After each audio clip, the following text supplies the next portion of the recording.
Bonjour à tous dans cette nouvelle vidéo. Donc aujourd'hui nous allons analyser le Dogecoin, à savoir s'il faut l'acheter ou pas.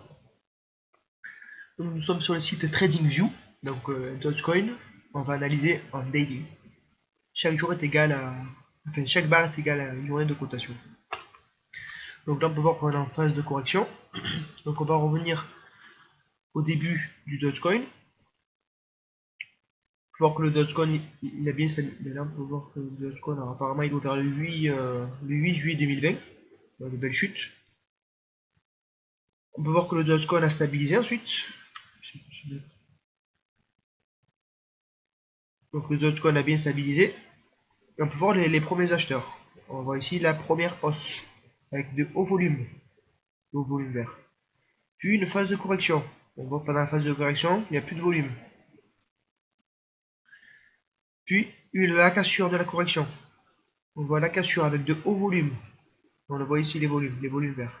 Voilà, on aurait pu entrer en position après cette cassure juste ici, le jour d'après, à 0,03. Un jour d'après. Donc pendant la phase de hausse, il y a des volumes.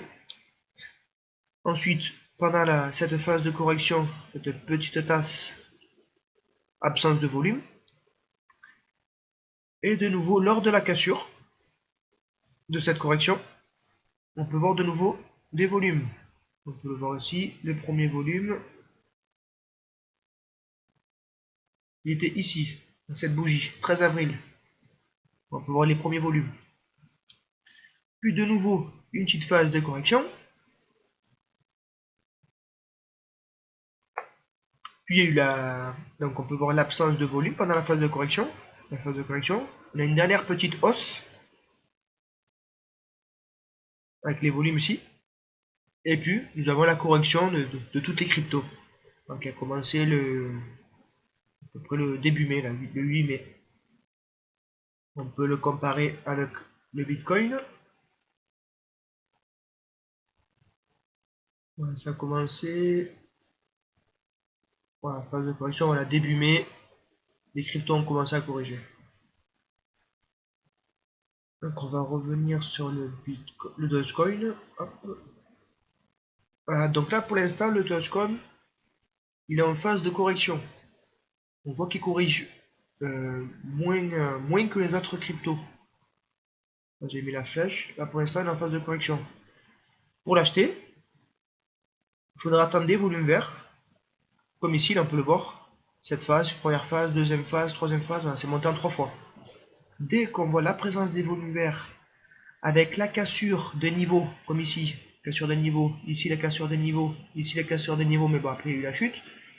La cassure de niveau avec des volumes, avec des grands chandeliers verts, à partir de là, on pourra acheter. Mais là pour l'instant, on voit qu'on n'a pas de volume à l'achat. De plus, le Dogecoin corrige. Il n'y a pas de grand chandelier vert, c'est-à-dire qu'il n'y a pas d'acheteur. S'il n'y a pas d'acheteur, il ne faut pas acheter, il ne faut pas anticiper. Là, le Dogecoin, il peut encore chuter encore plus bas. On ne sait pas. Donc le meilleur moment, c'est d'acheter en même temps, où on aura un peu de retard par rapport aux gros investisseurs. On aura un jour de retard, quelques heures. C'est pas beaucoup, mais bon, on sait que dès qu'ils commencent à acheter, ça pousse. Donc on peut voir que le Dogecoin il corrige moins fortement. On va voir par rapport au plus haut du 2 mai. On a moins 50%. Du 2 mai aujourd'hui, on a un peu moins même. Hop. On a perdu. Non, moins 50%. On va aller voir, on va comparer avec le Dogecoin. Enfin, le Bitcoin.